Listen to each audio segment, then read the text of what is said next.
Função exponencial, como o nome já diz, exponencial vem de expoente. O que tem expoente é potência, né? Então são funções que trabalhamos com potências. E o que varia, o que é variável nessa função é o expoente. Aqui nós temos o exemplo de uma função exponencial, que é 2 elevado a x. O gráfico foi traçado com valores estratégicos. Escolhemos esses 5 valores para atribuir a x, menos 2, menos 1, 0, 1 e 2, estrategicamente. Por que estrategicamente? Porque a partir do momento que eu faço 2 elevado a 1, 2, para eu fazer 2 elevado a menos 1, fica fácil porque vai ser 1 meio. Ou seja, esses dois expoentes são opostos e vão me gerar resultados inversos. Assim como esses dois expoentes são opostos e vão me gerar resultados inversos, né? Isso é proposital e o 2 elevado a 0 é igual a 1. Isso é um exemplo de uma função, né?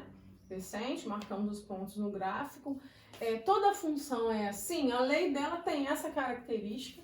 Pode acontecer de ter um númerozinho multiplicando aqui, um número constante, a gente chama de C, mas não é muito comum aparecer. Mas o que vai acontecer se aparecer esse número multiplicando? Ela vai subir, ela não vai estar assim, ó, tão próxima do eixo X, ela vai subir, vai para cima se esse número for um número maior que 1. Se multiplicar por 2, ela vai subir 2 casas, se multiplicar por 3, ela vai subir 3 casas e por aí vai.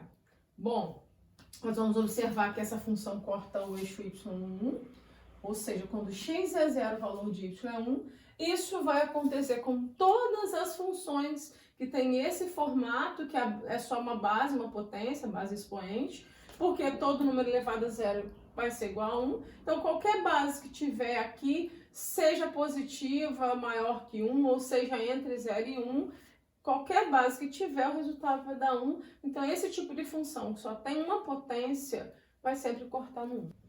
Quando a gente vai traçar um gráfico de uma função exponencial, a gente precisa tomar muito cuidado para que as medidas estejam em escala. Como assim em escala?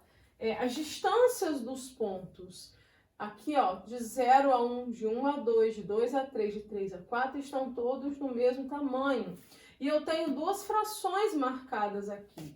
Aqui 1 meio está na metade entre 0 e 1, e 1 quarto está na metade da metade, ou seja, na metade do 1 meio. Eu não posso simplesmente marcar pontos aleatórios. Esses tamanhos têm que estar proporcionais aos valores que eles têm.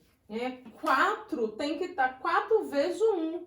1 meio tem que estar na metade de 1. 1 quarto tem que estar na metade de 1. E por aí vai. Então, uma coisa muito comum de se errar quando a gente constrói um gráfico de função exponencial é não construir esse gráfico em escala. Quando ela é crescente, é quando os valores da base são maiores que 1, e ela é decrescente quando eles estão entre 0 e 1. Entre 0 e 1 são 0, né? 0,1, 0,2, 0,5, são números muito pequenos. Os números entre 0 e 1, quando elevados a uma potência, eles geram um resultado menor ainda. Por isso que quanto mais o tempo passa, quanto mais valores a gente vai atribuindo a x, esses valores vão diminuindo quando eles estão entre 0 e 1. Aqui a diferença entre crescimento linear e crescimento exponencial. A gente consegue visualizar bem a diferença. No início, o crescimento linear ele acontece de forma maior. O exponencial ele vai mais tímido, só que quando chega num determinado ponto, o exponencial explode e o linear continua crescendo no mesmo ritmo. Então, o crescimento exponencial de início ele não cresce tão rápido, mas no final ele cresce muito. Um exemplo de crescimento linear para crescimento exponencial: crescimento linear, juro simples, exponencial, juro composto. O Covid ele cresce em crescimento exponencial, porque no início os números vão aumentando mais, vamos dizer que mais tímidos, mais devagar, e depois começam a aumentar assustadoramente. Normalmente, proliferação de bactérias e vírus acontece dessa forma, de forma exponencial.